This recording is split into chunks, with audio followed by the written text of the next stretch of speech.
Welcome to Recapped.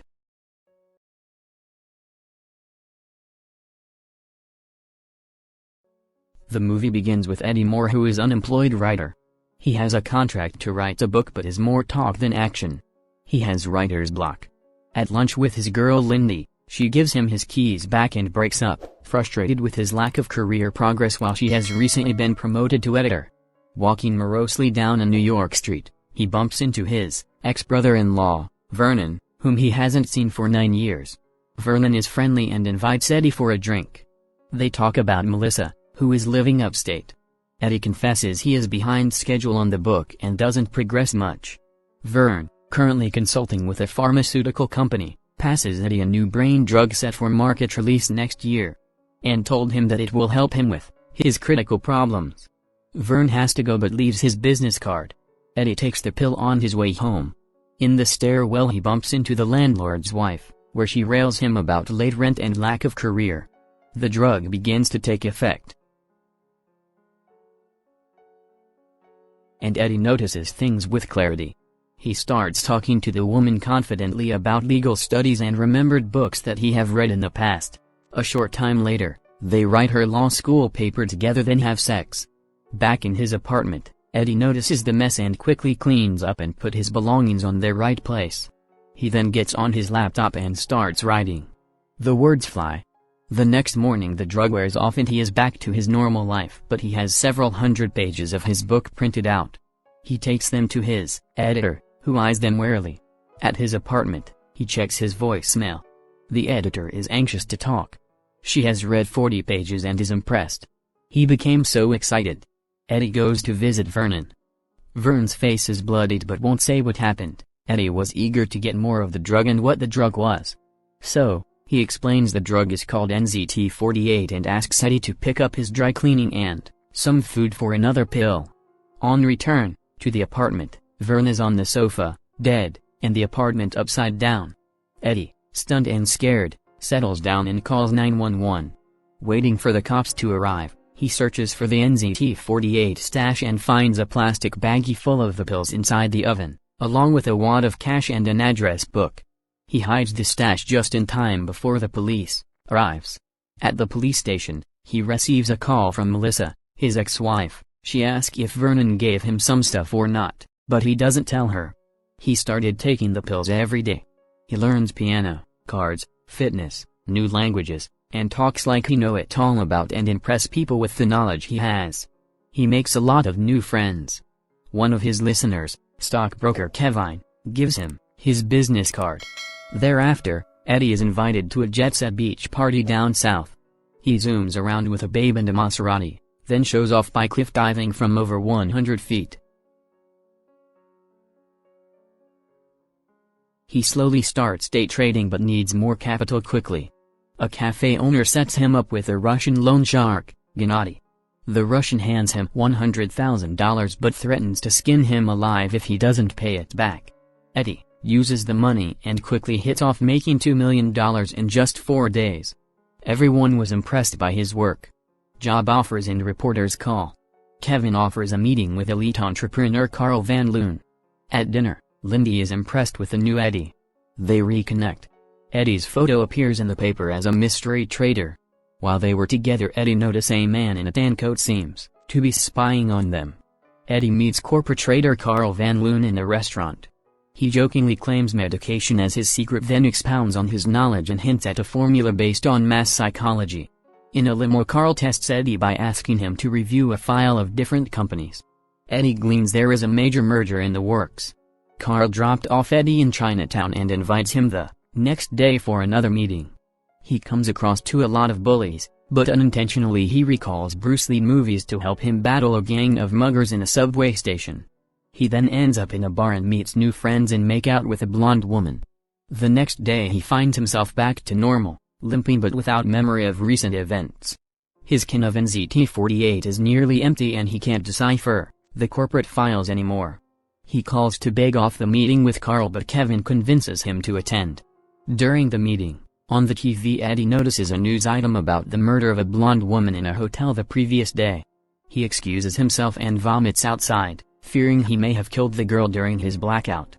Fearful of NZT side effects before taking another pill, Eddie tries to find Vernon's other clients to understand more, but each phone call is a dead end, with users either dead or hospitalized.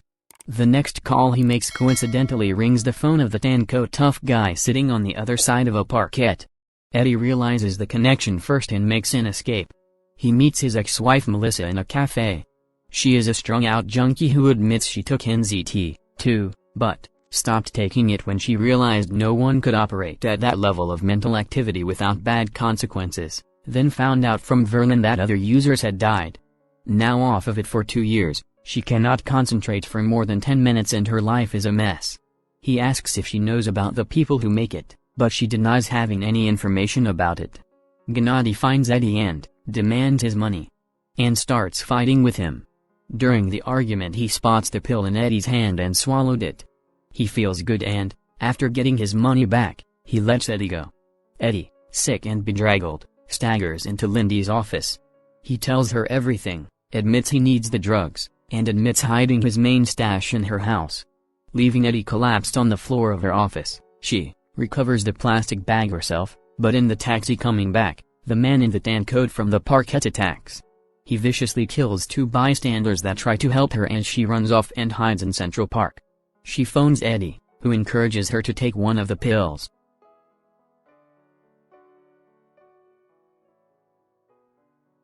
Under its influence, Lindy escapes by using Ice Skating Girl as a weapon, hurting the face of the man. Eddie and Lindy sleep together, but in the morning she dresses and is somber. She wants nothing more to do with NZT. Eddie says he needs more time with it to set things up. Lindy has no choice but to leave him. Once again Gennady meets Eddie, this time wanting more pills. Afterwards, Eddie hires 2 bodyguards. Eddie has figured out the proper dosage to take, remembering to eat and sidestep alcohol to avoid blackouts. He orders a tailored suit with imperceptible compartments to hide his pills and hires a chemist to reverse engineer the NZT pills in a short 6 months. At a restaurant business lunch, he recognizes a police detective from Vernon's death investigation watching him. The cop shows Eddie the photo of him in the newspaper, which identified him as being at the hotel of the murdered blonde. Eddie hires a good lethal lawyer to help him cover up the murder because he doesn't want any of his new business partner to know about it. Meanwhile he attends a meeting with Karp and his associates and help them finalize the details about the merge. As the meeting ends both Carl and Eddie spot something is wrong with Atwood but they couldn't figure it out. And Eddie accepts to work on long-term projects with Carl. Finding his hotel room raided, looking for NZT, Eddie buys an $8.5 million secure condo fortress. On the street, he meets the Russian again, who wants more pills, but Eddie is confident he'll have enough money to deal with Gennady cause he's about to receive $40 million from the Atwood merger. At the office, though, Hank Atwood is a no-show.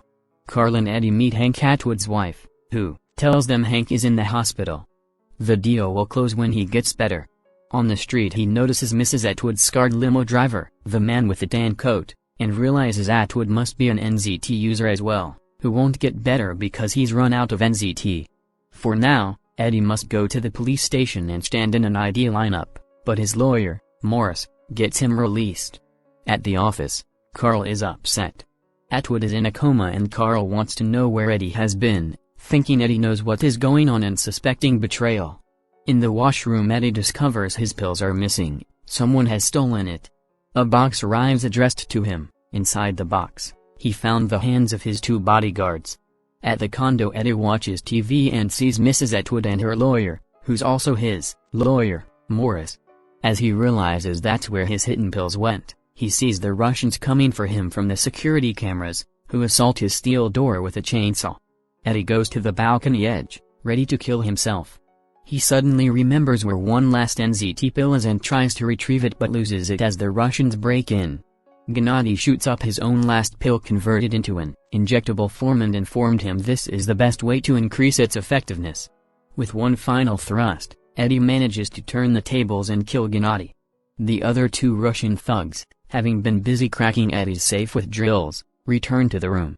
Eddie manages to drink Gennady's NZT-enriched blood, and got the ability to fight them off, blinding one before killing both in self-defense. At the hospital Hank Atwood dies. Eddie realizes that Though Brandt stole his pills, he did not give them to Mr. Atwood. Eddie meets the man with the tan coat in the waiting room, who, now that his boss is dead, aids Eddie's search through Brandt's safe, where he finds his pills packet. 12 months later, Eddie's book is published, and he's running for the U.S. Senate. He gets a surprise visit from Carl in his campaign office. Though warm at first, Carl hints that he knows how Eddie has done it and has, subsequently, shut down his NZT lab. Carl will guarantee a limitless supply in return for some future inside information. Eddie aggressively comes back. Showing off his abilities, he says he is off NZT and doesn't need it and pushes Carl away. At an upscale Chinese restaurant, Eddie and Lindy are together again. He orders his food in fluent Chinese, then notices Lindy's bemused stare. "What?" he asks.